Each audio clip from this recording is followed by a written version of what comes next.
Se apresente, doutora, também pro pessoal que está te assistindo agora. Quem é você? Como vocês se conheceram? Como que é? Vamos lá. Tá bom. Oi, tudo bem? Eu sou a Melina, sou original daqui do interior do Paraná mesmo. Conheci a Isabel inacreditavelmente no primeiro dia que ela teve sintomas da doença, que ela foi internada para começar a investigar, e, na verdade, entender o que estava acontecendo com ela, fazendo exames que a gente descobriu o tumor e depois foi acompanhada com a oncologista dela, né? E a gente ficou um tempo sem se ver muito seguido, a gente acabava se encontrando mais nas internações dela só no hospital.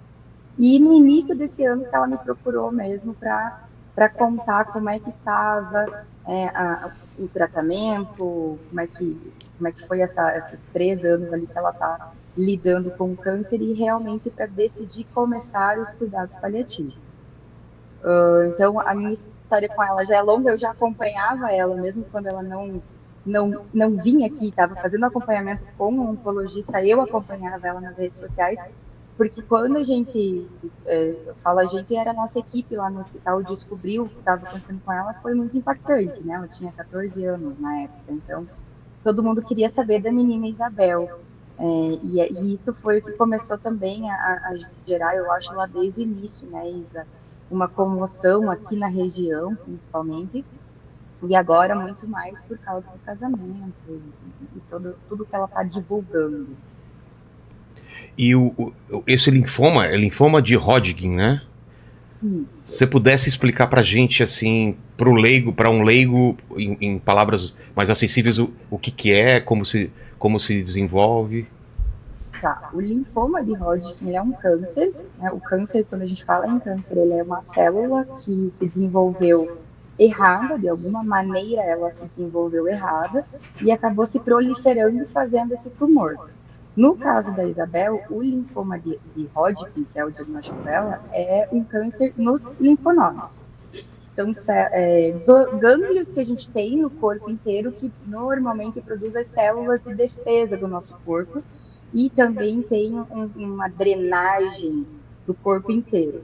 E no caso dela, o primeiro que apareceu foi um linfonodo em mediastino, que a gente viu que estava alterado, e a maior parte dos sintomas dela estavam relacionados ao tamanho do tumor, porque também depende disso. Tem linfomas que o paciente não vai ter tanto sintoma, que a gente vai acabar descobrindo, às vezes, por algum exame de imagem ou algum exame de sangue, mas no caso da Isabel foi por sintoma mesmo. Ela chegou com muita falta de ar no hospital e ela tinha muito líquido no pulmão nessa época.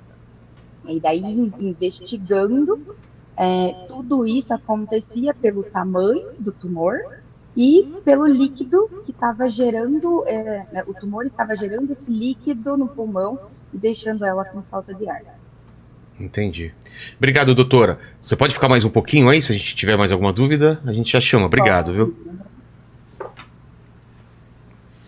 E aí, Isabel, qual é a tua história antes de descobrir a doença? Você nasceu onde? A gente chega até ela, mas vamos falar da tua infância. Você nasceu onde e como foi a tua infância? Eu nasci em Chopinzinho. Do lado da cidade que minha mulher no Paraná. nasceu, no Paraná. E eu vivia me mudando. Eu morei em Chopinzinho, daí eu morei no Espigão Alto do Iguaçu, que é lá no Paraná também. Mas são cidades pequenas, cidades né? Bem pequenas. Aí eu fui pra Dois Vizinhos, que é a minha cidade atual. Aí eu fiquei um pouco tempo lá e já fui pra Curitiba. Eu fiquei quase 6 anos em Curitiba. E por que essas mudanças? Seus pais tinham que mudar? Meus pais, daí a minha irmã começou mudou de colégio também, daí foi tudo lá pra Curitiba, daí depois a gente voltou pra Francisco Beltrão, que é do lado de Dois Vizinhos, porque minha irmã ia fazer faculdade, então a gente tava sempre se mudando, sabe? Até porque Curitiba era muito longe da nossa família era mais aqui na nossa região, onde a gente mora mesmo. Então, ficava muito distante, sabe? Minha infância, assim, eu sempre fui muito ansiosa, desde criança. Eu sempre fui muito brincalhona, assim, lembro pouca coisa da minha infância, na verdade. Passei por algumas coisas conturbadas na minha infância, assim, mas também sempre me mudando, nunca parava num lugar, acho que isso me deixava meio traumatizada, sabe? Quando fazia amizade, já tinha que mudar. Exatamente. Então, às vezes acabava que, sei lá, eu ficava meio sem saber o que fazer, sabe? Aí a gente voltou pra Dois Vizinhos, onde a gente tá agora, até hoje, e eu refiz amizades tudo de novo, foi tudo atrás. Aí logo no ano que eu fiquei doente, teve a separação dos meus pais, o falecimento do meu avô. Então, e logo eu fui diagnosticada com um transtorno de ansiedade generalizada, né? Então, eu sempre fui muito ansiosa, muito. E um médico, uma vez que eu consultei, disse que a minha própria ansiedade pode ter desencadeado, talvez, o câncer. Porque, não é nada confirmado, porque não tem como saber, na verdade, né? Então, foi uma sugestão de um médico que falou comigo, porque, querendo ou não, quando você não fala, o teu corpo grita, né? Então, como eu tava passando por momentos bem difíceis, assim, na minha vida, desde muito nova, algumas pessoas têm gastrite nervosa devido ao emocional, e no meu caso, um médico sugeriu que pode ter sido câncer, sabe? Mas, que nem eu falei, né? Não dá pra se dizer. Mas antes da doença, sempre foi assim. Na verdade, eu nem lembro de muita coisa, só lembro de várias mudanças, assim.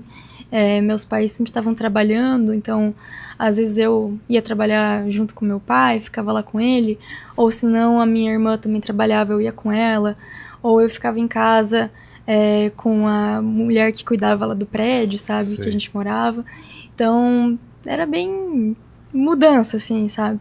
Então acho que por os meus pais sempre estarem trabalhando, enfim, eu na minha infância, por conta disso, teve pouco contato. Não, eu tinha contato com eles, né?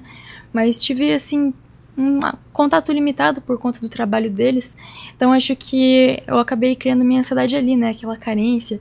Mas sempre me dei muito bem com eles, graças a Deus. Entendi. E logo que a gente se mudou pra cá, pra Dois Vizinhos, no caso, né? A gente logo descobriu que eu já tava doente também. Com quantos anos? Eu tava recém fazendo 15. 15, então... Há 2 anos atrás, 2 anos e pouco, né? Vai fazer 3 anos já. E vai fazer 3 anos agora. E essa ansiedade, você te impedia de fazer alguma coisa? Era uma coisa que te impedia de... Eu sempre tive muita dificuldade no colégio. De ficar nervosa? Ficava nervosa, às vezes não conseguia prestar atenção, tipo... Às vezes eu até pensava que eu tinha um TDAH, assim, mas era a própria ansiedade, sabe? Entendi. Qualquer coisa eu ficava nervosa, desde criança sempre roía muito as unhas, até na carne, sabe? Mesmo? Então, algumas coisas atrapalhavam, assim, às vezes eu comecei a ter dificuldade pra dormir, desde nova tomando sempre medicamento antipsicótico pra poder dormir, sabe? Porque começou a extravagar tudo ali na minha vida, por conta da ansiedade. Só que conforme o tempo foi passando, eu fui encaminhada para o acompanhamento psicólogo e psiquiátrico, né? Sim. E foi se estabilizando, né? Agora tá estável. Mas você tinha dificuldade também de fazer amizade? Ou você tinha amigas? Eu era bem tímida. Na verdade, agora que eu tô melhorando nisso, né? Mas eu era muito tímida. Quando vinham falar comigo, eu me abria muito, mas eu não conseguia chegar em ninguém. Então, eu lembro que na escola, às vezes, quando eu voltava, tipo, pra uma cidade ou ia pra outra, eu não conseguia fazer amizades com as pessoas, sabe? Eu sempre esperava os outros virem até mim, sabe? Então, eu acho que eu fiquei um pouco traumatizado com isso. Entendi. E tua irmã é mais nova ou mais velha? Mais velha. Quantos anos? Minha irmã mais velha, mais velha não.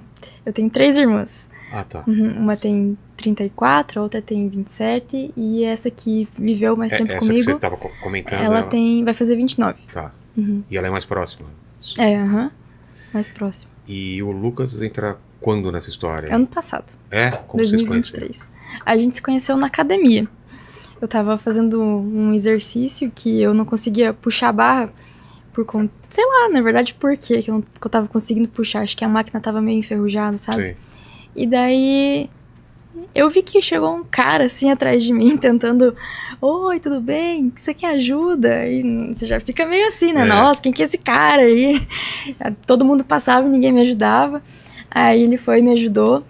E eu achei ele muito interessante desde o começo. Pode ser que ele mesmo tenha travado a máquina pra te ajudar. Vai saber se não vai saber, E daí eu lembro que depois que ele me ajudou e tal, eu fui fazer outra série de exercício.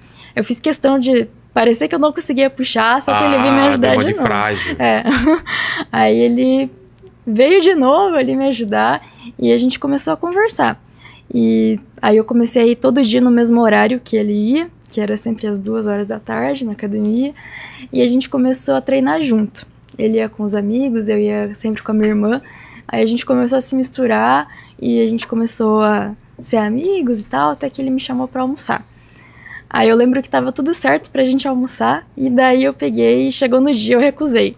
Eu falei que eu não ia mais. Por quê? Eu não sei. Ficou ansiosa? Eu fiquei um pouco ansiosa, mas tava com medo, sabe? Eu Sei. também, eu tive outro relacionamento antes, então eu era meio Que traumatizada, não deu assim. muito certo, Não. aí você tava com...